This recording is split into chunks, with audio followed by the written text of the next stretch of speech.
Lock KIA था मैंने इसकी रखी है।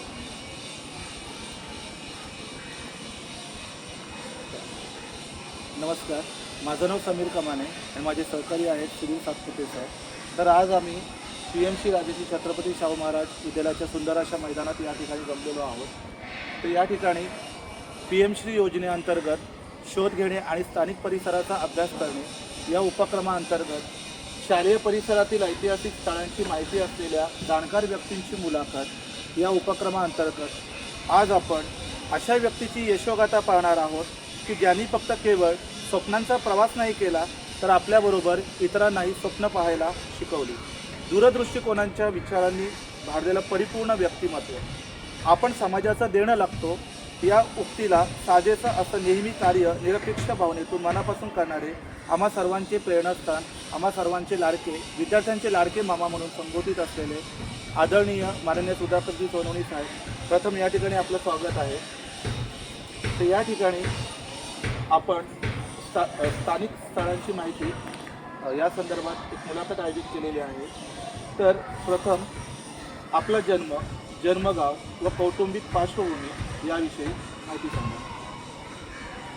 माझं मूळ गाव नगर जिल्ह्यातील संगमनेर तालुका आणि संगमनेर शहरापासून 5 किलोमीटरवर असलेलं पुरण नावाचं गाव, ज्या ठिकाणी माझा जन्म झाला आणि माझं प्राथमिक शिक्षण देखील त्या पुरण गावातील व्हॉलेंटरी शाळेमध्ये झालं। तुमचे छंद, तुमचे शालेय जीवन याविषयी माहिती द्या व त्या जीवनातील अविस्मरणीय घटना सांगा। सगळ्यात महत्त्वाचं असं आहे की छंद नावाची गोष्ट गरिबांना नसते, ती त्याची मजबुरी असते आणि त्यामुळे लहान वयामध्ये ज्यावेळेस मी प्राथमिक शिक्षण पूर्ण केल्यानंतर पुढे शिकू शकलो नाही, तर त्यामुळे खूप शैक्षणिक किंवा या सगळ्या गोष्टी सांगण्यासारख्या नाही आहेत। छंद असायचे ना, छंद वाटायचं की दुष्काळग्रस्त भागामध्ये तरी देखील ज्यावेळी पाऊस पडला की तळ्यामध्ये पोहायला आवडायचं, मुलांबरोबर खेळायला आवडायचं, या सगळ्या गोष्टी होत्या। पण त्या सगळ्याच्या ह्याच्यामध्ये अविस्मरणीय एक गोष्ट जी इथं नमूद करावीशी वाटते, म्हणजे शाळा शिकताना मला ज्यावेळेस एक अशी वेळ आली की त्यावेळेस मला फक्त 2 रुपये नसल्यामुळे 37 किलोमीटर 6वीची परीक्षा झाल्यानंतर, वार्षिक परीक्षेनंतर मला घ्यायला कोणी आलं नाही आणि त्यामुळे हॉस्टेलमध्ये एक दिवस वाट पाहिली। शनिवारी परीक्षा संपल्या, रविवारी वाट पाहिली आणि सोमवारी सकाळी पहाटेच आपण सूर्य उगायच्या अगोदर हॉस्टेल सोडलं आणि डोक्यावर पेटी घेऊन आपण गावापर्यंत 37 किलोमीटरचा प्रवास केला। ही गोष्ट माझ्यासाठी अविस्मरणीय आहे, परंतु ती अविस्मरणीय जरी असली तर ती बाकी मुलांना प्रेरणादायी नाही आहे। कारण त्याच्यातनं काय प्रेरणा मिळेल? प्रेरणादायी तर माझ्या जीवनामध्ये खूप काय असे किस्से आहेत। 37 किलोमीटर मी चालणं हा एक भाग त्याच्यातला आपण जर पाहिला, खूप गंभीर भाग आहे हा, एखाद्या लहान मुलाने 37 किलोमीटर चालणं। परंतु 37 किलोमीटर चालण्याच्या अगोदर त्या काळात काय फोन नव्हते किंवा काय नव्हतं, परंतु जवळपास अशा काय तरतुदी असायच्या। मामाचं गाव जवळ होतं, बाजारामध्ये येणारे व्यापारी ओळखीचे होते, कदाचित त्यांना भेटलं असतं तरी घरापर्यंत जायची व्यवस्था झाली असती। तर ती गोष्ट माझ्या जीवनामध्ये आहे, ती अविस्मरणीय आहे, तिचं विस्मरण कधीच होऊ शकत नाही। लहानपणी सर तुम्हाला 1 मिनट रोक रहा हूँ मैं आपको, उसमें मेमोरी खत्म हो गया है, आउट ऑफ स्टोरेज हो गया है, तो कोई वीडियोज होती हे काहीतरी कसं काय डिलीट व्हायचं? करावं लागेल। मेरे पास चालू है एक्चुअली। हाँ तो वो ट्रांसफर करेंगे ना? हाँ मैं दे दूंगा सर आपको, कोई इशू नहीं है, कोई इशू नहीं। अरे मैं वैसे दे दूंगा, डोंट वरी सर। थोड़ा सा एक रिक्वेस्ट करूं क्या? बोलो। थोड़ा सा और आगे सर जाएंगे क्या? एक आगे नहीं जाना है, आगे नहीं जाना है। बस ओके, हाँ हाँ हां करू। 1 सेकंड। चष्मा पण काढून ठेवतो ना, कशाला ठेवतो? वाचायचंच नाही काही तर। लहानपणी तुम्हाला कोण व्हावं असं वाटायचं? हा प्रश्न तर म्हणजे प्रत्येक लहान मुलाला असं वाटतं की आपण, कारण आमच्या नजरेमध्ये जी लोक होती त्यांना खूप सन्मान होता, असे शिक्षक होते, काही सरकारी अधिकारी होते, ते रोज दिसायचे आमच्या गावातनं जाता येता. त्यांना समाजात खूप स्थान होतं आणि त्यामुळे खूप मोठ्या उंचीचे अधिकारी नव्हते. गावातला ग्रामसेवक, शाळेतला शिक्षक, एस टीतला कंडक्टर, त्याच्या पलीकडे म्हणजे लहान मुलांनी काही स्वप्नही बघायचे नसतात. कारण ग्रामीण भागामध्ये त्यापेक्षा मोठं काय असतं ते त्याला माहीतच नसतं. जग म्हणजे काय तेच त्याला माहीत नसतं. कारण त्यावेळेस काय दूरदर्शन नव्हतं, त्यावेळेस काय टेलिफोन नव्हते किंवा काय नव्हतं, असं काहीच नव्हतं. आणि त्यामुळे काय व्हायचं ह्या गोष्टी त्या काळामध्ये तर निश्चितपणे काही वाटत नव्हतं. एक आनंददायी जीवन जगायचं तेवढं फक्त कळत होतं. आपण या राजकीय क्षेत्रात केव्हा आलात?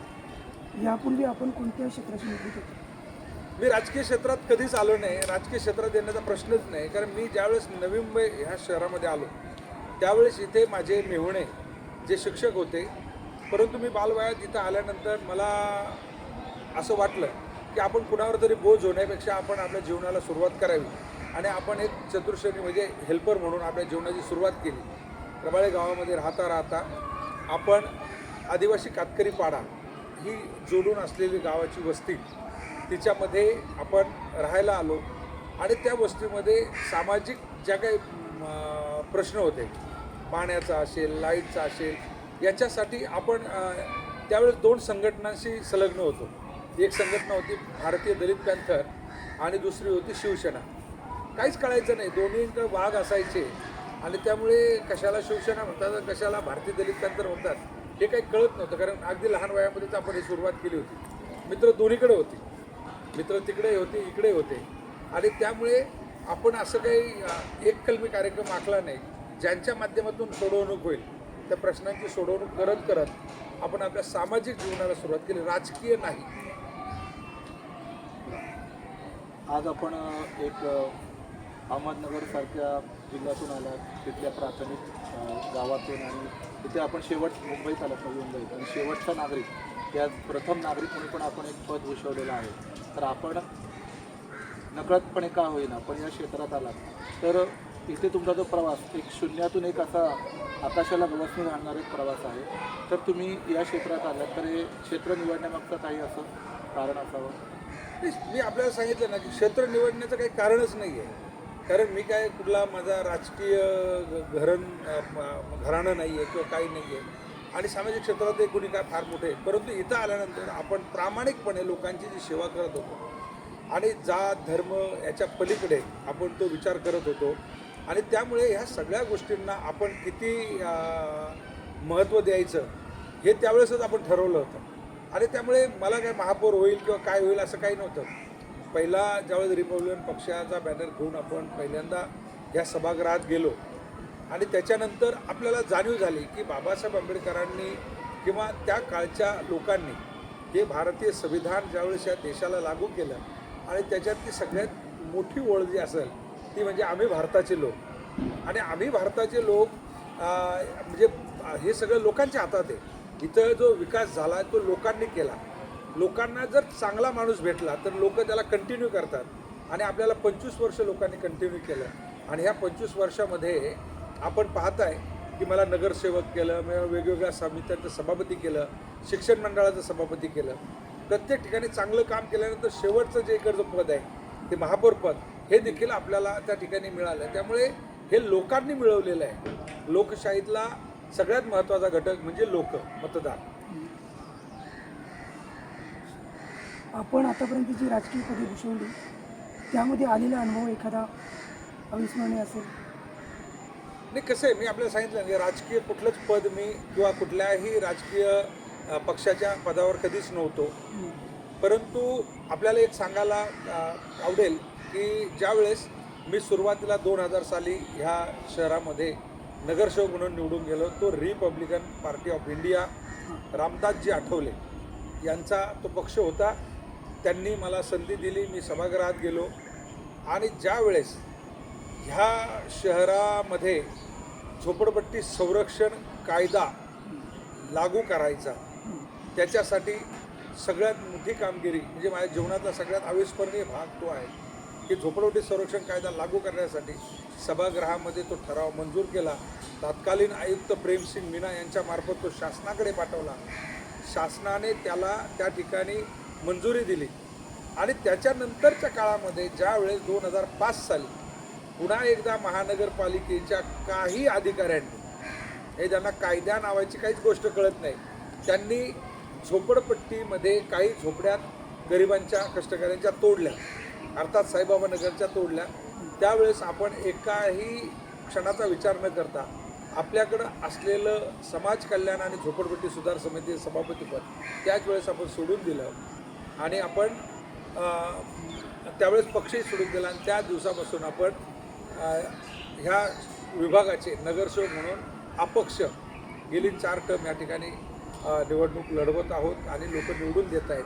हा खूप मोठा क्षण माझ्या जीवनामधला आहे आणि तो अविस्मरणीय आहे. आपला आणि PM श्री राजश्री छत्रपती शाहू महाराज विद्यालयाचा एक तर जवळचा एक घनिष्ठ संबंध आहे.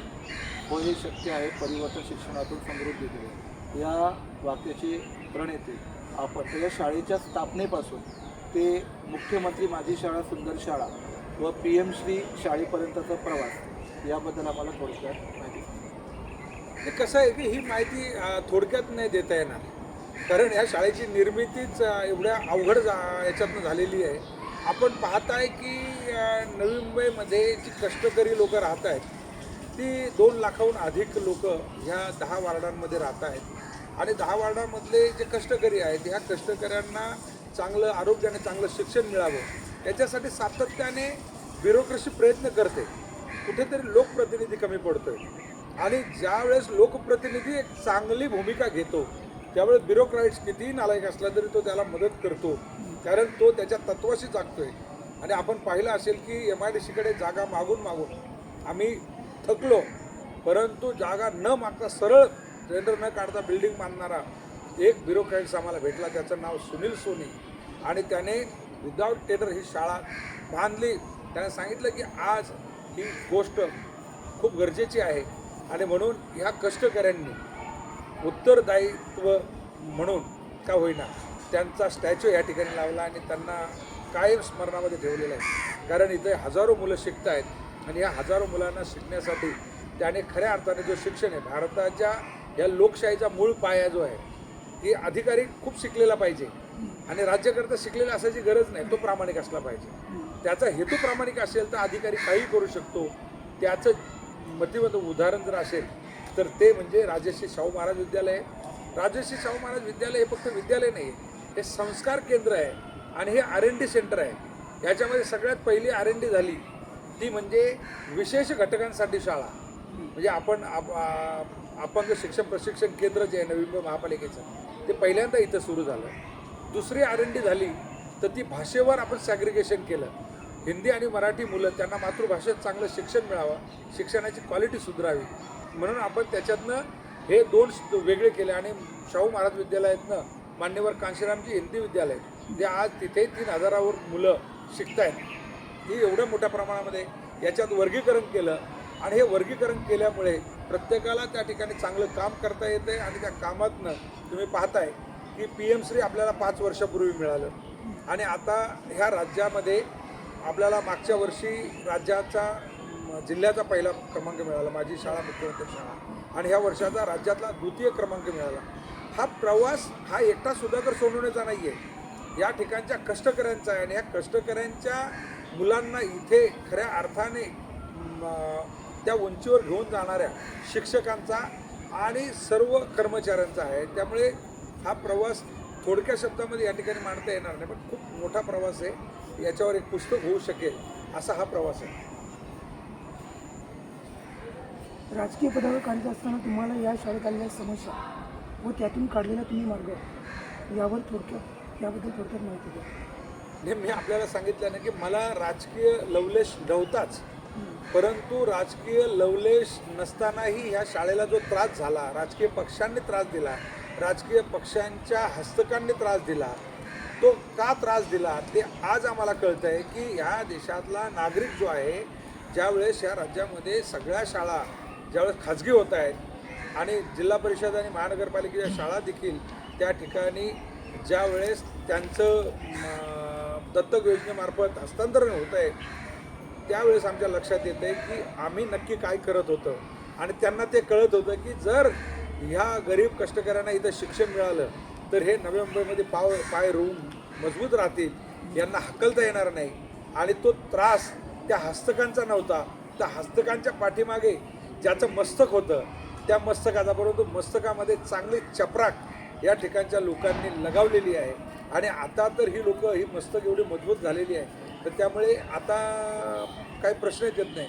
त्यामुळे राजकारण करणाऱ्या लोकांनाही कळालेलं आहे की इथे राजकारण करून चालणार नाही, की लोकशाहीने ह्या लोकांना एवढं मजबूत केलेलं आहे आणि लोकशाही एक कष्टकरी माणसाच्या, गरीब माणसाच्या बरोबर जर उभी राहिली तर भले भले त्या ठिकाणी त्यांना पळ काढावा लागतो हे या ठिकाणी सिद्ध झालं आहे. त्यामुळे राजकीय माझा काही या ठिकाणी संबंध नाही, परंतु ही वस्तुस्थिती आहे. या ठिकाणी शाळेतील जे शिक्षक आहेत ते यांचे आदर्शस्तंभ आपण आहोत.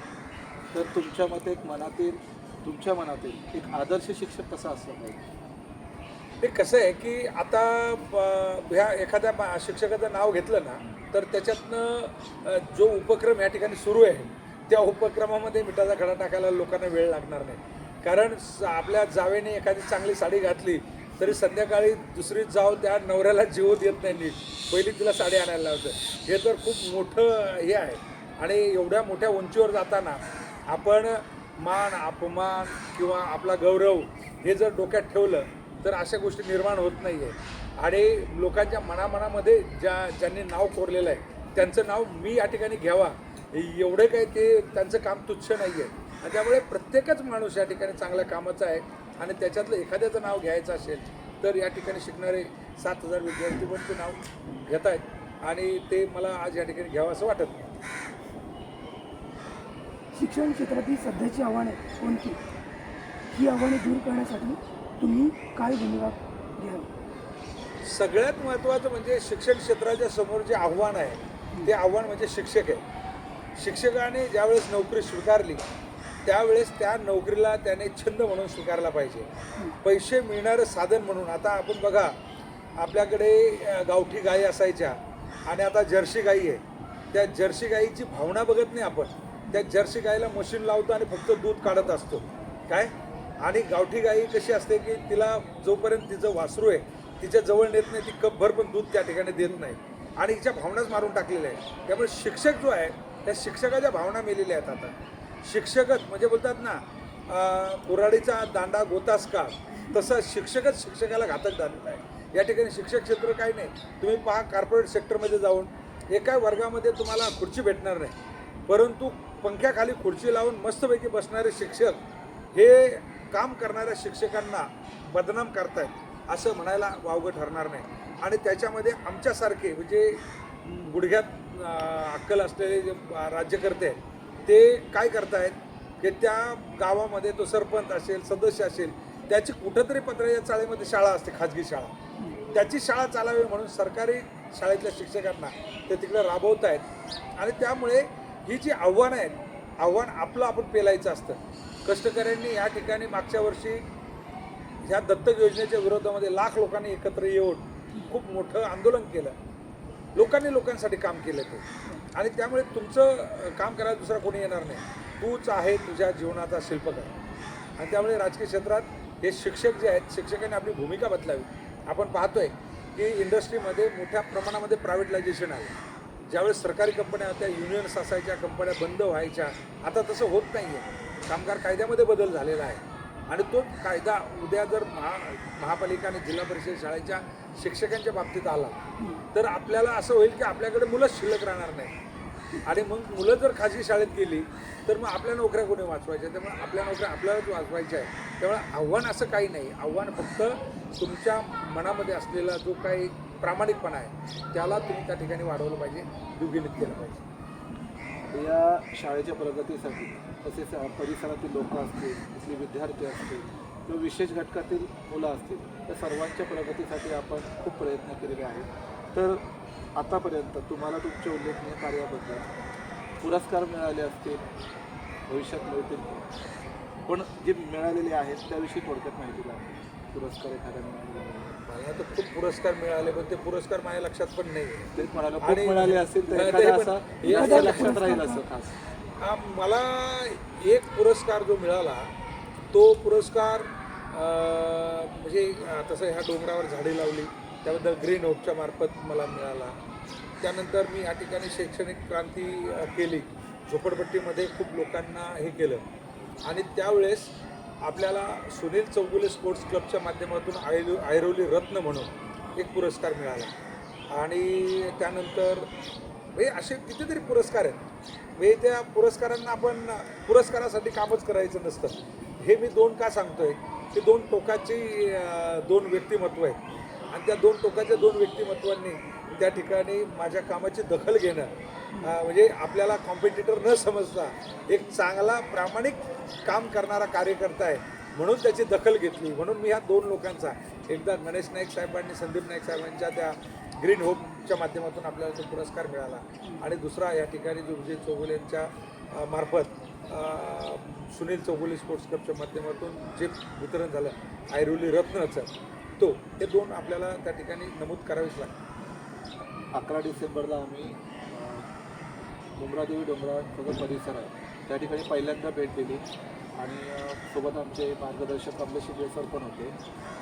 तर खरोखर आम्हाला अभिमान वाटला की आम्ही जेव्हा 2 दिवसांनी जेव्हा ते जुन्या डोंगराचा परिसर जेव्हा एखाद्या चित्रफित मार्फत पाहिला आणि त्याच्यानंतर आता जाऊन पाहिला तर एक अभिमान वाटतोय की आम्ही अशा व्यक्तीच्या सानिध्यात आहोत, अशा व्यक्तीच्या मार्गदर्शनाखाली आहोत की खरोखर की जिथे एक डोंगराळ परिसर होता आणि तिथे 25,000 झाडे लावणे म्हणजे हे खरोखर नोबेल पुरस्कारासारखंच आहे. आणि आम्हाला मनोमन असं वाटतं की खरोखर या कार्याची दखल ही राष्ट्रीय पातळीवर घेतली जावी असं आम्हाला मनोमन वाटतं. नाही, कसं आहे की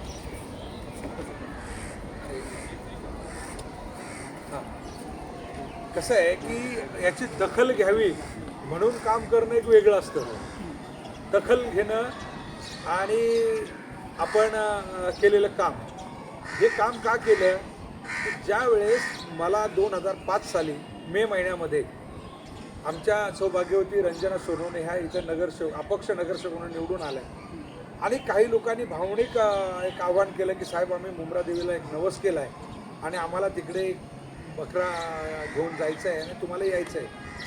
तर ज्यावेळेस त्या डोंगरावर गेलो तर हौशी कलाकार होते आमचे ज्यांनी फोटो काढले आणि ते फोटो आजही तुम्हाला बघायला भेटत आहेत. आणि मग आम्ही डोंगरावर चढत गेलो आम्हाला कुठेही सावलीसाठी झाड भेटलं नाही आणि त्याच वेळेस आम्ही निश्चय केला की याच्यानंतर ह्या डोंगरावर बकऱ्याचा बळी द्यायचा नाही, या डोंगराला अगदी हिरव्या शालूने नटवायचं. आणि त्याच वर्षी आम्ही 27 जुलैला 5,000 लोकांना घेऊन जाऊन पालकमंत्री गणेश नाईक साहेब, अविनाशजी महातेकर आणि आयुक्त यांच्या माध्यमातून आम्ही डोंगरावर दिंडी काढली. ऐरोली विभागातल्या सगळ्या शाळा त्या ठिकाणी आल्या होत्या आणि त्याच्यातनं 5,000 झाडं पहिल्याच वर्षी लावली. आणि फक्त झाडं लावली नाही, ती 100% झाडं जगवली. आणि म्हणून मी म्हणतोय की आज आपण जर बघायला गेलं तर नवी मुंबई शहरामध्ये 7 कोटी झाडं लावली. 7 कोटी झाडं जिवंत असते तर एकही इमारत दिसली नसती. आम्ही त्या ठिकाणी 30,000 झाडं लावली, त्यापैकी आज 25,000 झाडं डौलाने उभी आहेत आणि खूप मोठी झालेली आहेत. आणि त्याच्यावर कित्येक पत्रकारांनी खूप मोठ्या प्रमाणामध्ये त्याच्या स्टोरीज पण केलेल्या आहेत. आणि त्यामुळे हे काम पुरस्कारासाठी केलेलं नाही आहे. पुरस्कारासाठी काम केलं असतं तर आम्ही पहिल्या दिवसापासून फोटो काढले असते, कागदावर लिहिलं असतं. हे फोटो आम्हाला रंजनाला डोंगरावर घेऊन जाताना बकऱ्याबरोबर आमचे फोटो काढले आणि म्हणून ते जुने फोटो आम्हाला त्या ठिकाणी उपलब्ध आहेत. आजचे फोटो तर सगळ्यांनाच त्या ठिकाणी मिळत आहेत. रबाले अथवा जवळच्या परिसरातील औद्योगिक, ऐतिहासिक, सांस्कृतिक वारसा असलेल्या ऐतिहासिक वास्तूबद्दल थोडक्यात माहिती सांगा. कसं आहे की आता आपण ज्या वस्तीत राहतो ना, ती वास्तू असं ऐतिहासिक असं काही नाही आहे. कारण हे शहरच, या शहराला 29 गावं जी आहेत ती विखुरलेली गावं होती. ऐतिहासिक असं काहीच नाही इथं. आणि त्यामुळे ह्या विखुरलेल्या गावांचं ज्यावेळेस शहरीकरण झालं 1965 नंतर असते मोठमोठ्या कंपन्या मुंबईमधनं बाहेर आल्या. मग फिलिप्स असेल, सिमेंट्स असेल, भारत बिजली असेल, कोयशा असेल, नौशील असेल, अर्डेलिया असेल, पील असेल, या मोठमोठ्या कंपन्या इकडं आल्या. आणि ह्या मोठमोठ्या कंपन्या आल्यानंतर त्या कंपन्यांच्या बरोबर राहण्यासाठी लोकांना लांब जावं लागायचं. म्हणून सिडकोची स्थापना झाली आणि सिडकोने घरं बनवली. म्हणजे पूर्वेला इंडस्ट्री आणि पश्चिमेला त्या ठिकाणी वसाहत अशा प्रकारच्या ह्या नवी मुंबईची त्या ठिकाणी वाढ झाली. त्यामुळे हिला ऐतिहासिक असा वारसा आपण सांगता येणार नाही. कारण आपण जे म्हणतो की आमच्याकडे या एका वार्डापुरतं जर म्हणाल तर मुंब्रा देवी डोंगर हा ऐतिहासिक आहे, डोंगर आहे. त्याच्यामुळे त्याचा उल्लेख आपल्याला त्यात करता येईल. परंतु आज आपण निर्माण केलेल्या गोष्टी ह्या ऐतिहासिक होणार आहेत भविष्यासाठी. हा सगळ्यात महत्त्वाचा मुद्दा आहे त्याचा. मुंब्रादेवी मंदिराची आख्यायिका काय आहे? आम्हाला तुमच्याकडून मुंब्रादेवीचा इतिहास जाणून घ्यायला आहे. तसं खरं तर मुंब्रा देवीची आख्यायिका वेगवेगळी आहे. परंतु मुंब्रा देवी ही इथला जो स्थानिक भूमिपुत्र आहे आगरी कोळी, या कोळी लोकांची ज्यावेळेस शेतावर जाण्याच्या अगोदर बायांची देवी असं म्हणतात त्या, म्हणजे बायांची देवी, तिला बायांची देवी तिची पूजा करणार आणि भक्तिभावे.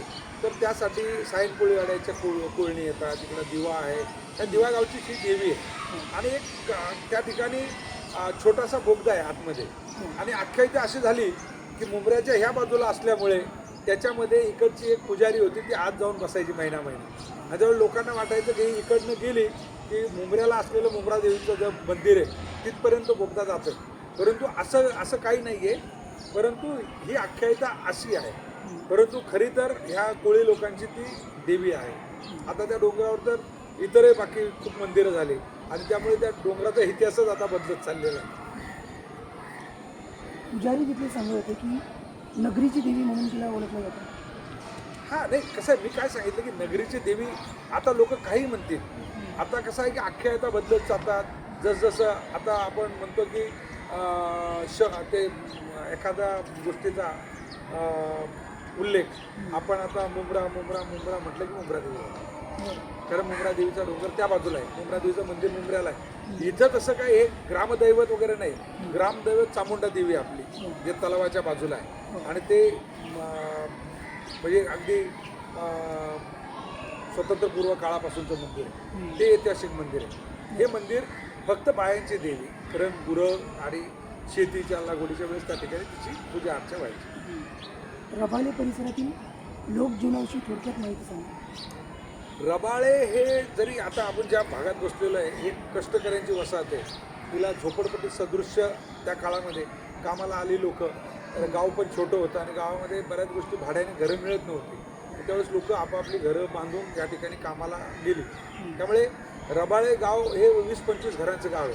त्यामुळे त्याच्याबद्दल काय खूप मोठी आख्यायिका सांगता येणार नाही. आणि आपण जसं म्हणतो की ती आख्यायिका कशी आहे की 29 गावं आहेत. ह्या 29 गावांचा कसा विकास झाला आणि ते 29 गावांच्या बाजूला ह्या वसाहती कशा आल्या. कारण सरकारने त्यावेळेस ज्या इथे इंडस्ट्री काढली त्या इंडस्ट्रीमध्ये काम करायला आलेल्या लोकांना कुठे राहता येईल त्याची व्यवस्था केली नाही. आणि ज्यावेळेस केली त्यावेळेस सिडकोला त्या ठिकाणी डेव्हलपमेंट ह्या नव्या मुंबईमध्ये 2 प्लॅनिंग ऑथॉरिटी, एक MIDC आणि एक सिडको. आणि 1992 साली नवी मुंबई महानगरपालिकेची स्थापना झाली. परंतु प्लॅनिंग ऑथॉरिटी ह्या शहरावर असायला पाहिजे. ती आजही 100% प्लॅनिंग ऑथॉरिटी लागू नाही आहे.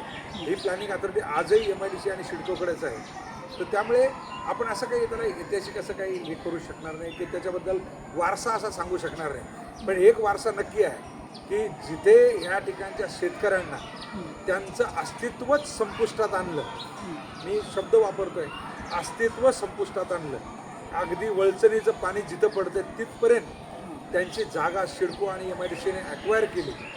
परंतु नंतरच्या काळामध्ये मुख्यमंत्री झाल्यानंतर शरद पवार साहेबांनी 12.5% विकसित भूखंड दिल्यामुळे आज तुम्हाला जे काही या ठिकाणचे भूमिपुत्र दिसत आहेत त्यांचं अस्तित्व दिसतंय ते त्याच्यामुळे आहे. आणि त्यामुळे हा ऐतिहासिक निर्णय त्यांच्यासाठी आहे.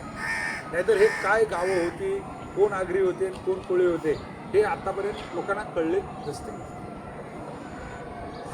तर रबाळे परिसरातील काही ऐतिहासिक स्थळे आहेत जसे आपण सांगितले, ते या स्थळांना महत्त्व प्राप्त व्हावं यासाठी आपण काय प्रयत्न करणार?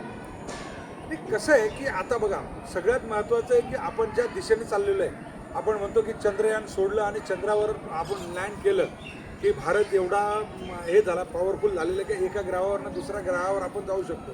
पण आपल्या मनामध्ये जे ग्रह आहेत ना ते ग्रह आपल्याला कलुषित करतात की आपल्याला त्याच्यात बदल करू द्यायचे नाही. आमच्याकडे असं आहे की आम्ही ज्या शिक्षणाच्या बाबतीमध्ये जेवढे सजग आणि जागरूक असायला पाहिजे तेवढे आपण नाही आहे. आणि त्यामुळे मी एखादं मंदिर बनवून खूप मोठा ऐतिहासिक आपण वारसा निर्माण केला तर त्याच्यातनं काय होईल, मंदिर झालं पाहिजे ज्या मंदिरामध्ये गेल्यानंतर सामाजिक भेद कमी होऊन सामाजिक बांधिलकी वाढेल त्या ठिकाणी मंदिर तयार झालं पाहिजे. बाकी ज्या वेळेस दोन गटामध्ये दोन समाजामध्ये विदुष्ट निर्माण होईल अशी मंदिरं जर निर्माण होणार असतील तर त्याच्याऐवजी शैक्षणिक संकुलन निर्माण करा, ज्याच्यातनं गरीब कष्टकरी माणूस त्याला मोफत शिक्षण द्या. आणि ते मोफत शिक्षण दिलं तर जो भारत आज पाहतोय की महासत्ता बनू पाहतोय, सक्षम भारत, बलशाली भारत तयार होईल. आणि त्यामुळे अशा गोष्टी व्हाव्यात, अशा गोष्टींना बळ द्यावं, अशा प्रकारची माझी हे आहे. तर त्यामुळं शाळेपेक्षा मोठं कुठलंही संकुल या ठिकाणी ऐतिहासिक असू शकत नाही. आपण आमच्यासाठी, शाळेसाठी, या समाजासाठी एक आदर्श व्यक्तिमत्व आहात. तर आमच्या हातून चांगले शैक्षणिक व सामाजिक कार्य घडावं यासाठी आपण आम्हाला काय संदेश द्याल? मी आपल्याला सांगितलं की आपण आपल्या कामाशी प्रामाणिक राहिलं पाहिजे. आणि ज्यावेळेस तुम्ही तुमच्या कामाशी प्रामाणिक राहाल त्यावेळेस तुम्हाला कोणीही म्हणजे मार्गदर्शन करण्याची गरज नाही आहे, कारण तुम्ही एक शिक्षक म्हणून उत्तम शिक्षण घेतलेलं आहे. मी तुम्हाला सांगतो की सरकारी नोकरीत लागताना तुमचं खऱ्या अर्थाने शिक्षण पाहिलं जातं आहे. ते शिक्षण तुम्हाला कॉर्पोरेटमध्ये नाही बघायला भेटेल. कॉर्पोरेटलं शिक्षण जरा कमी असलं तरी त्यांची गुणवत्ता चांगली आहे, कारण ते सिस्टमनी काम करत आहेत आणि तुम्हाला सिस्टमनी काम करू दिलं जात नाही. हा फक्त फरक आहे ना. माझं म्हणणं एकच आहे की तुमची फार तर काय होईल, बदली होईल, परंतु तुम्ही काय केलं पाहिजे, तुम्ही ज्यांच्यासाठी तुमची नेमणूक केलेली आहे त्या कामाला प्राधान्य दिलं पाहिजे. परंतु ज्या दिवसापर्यंत तुम्ही सरकारचं पत्र आलेलं आहे आणि त्या पत्रानुसार लगेच दुसऱ्या दिवशी शाळा भरणार आहे हे परिपत्रक आपल्याकडे लवकर पोचत नाही, पण दुसऱ्या दिवशी सुट्टी आहे हे परिपत्रक रात्री 12ला जरी सरकारने काढलं तरी ते परिपत्रक लगेच आपल्याला व्हॉट्सअप ग्रुपवरनं कळतं आणि आपली शाळेला 100% मुलांना आपण सांगून टाकतो की उद्या सुट्टी आहे. ही फक्त एक भावना मनातनं काढून टाका. शाळा म्हणजे माझं जीवन आहे, मुलं माझं जीवन आहे. आणि त्या दिवशी तुम्ही खऱ्या अर्थाने ह्या नवनिर्माणासाठी भारताच्या मजबूतीसाठी काम करताय असं होईल आणि ते करावं. मी ज्या अवस्थेतनं सुरुवात केली आज ज्या अवस्थेपर्यंत पोहोचलेलं आहे, मी कधीही माझी जागा इंचभरही हलवली नाही, माझं धोरणही बदललेलं नाही. ज्या धोरणाने जायचं, कारण एक मला आयुष्य भेटलेलं आहे, त्या आयुष्यामध्ये सगळेच कामं करू शकणार नाही, एक काम नीट करायचं आहे. त्यामुळे तुम्हाला शिक्षक म्हणून नोकरी मिळालेली आहे, शिक्षक म्हणून नीट काम केलं तर तुम्ही तुमच्या अख्ख्या जमातीला एक चांगल्या प्रकारचं नाव लोकं मिळवून द्या.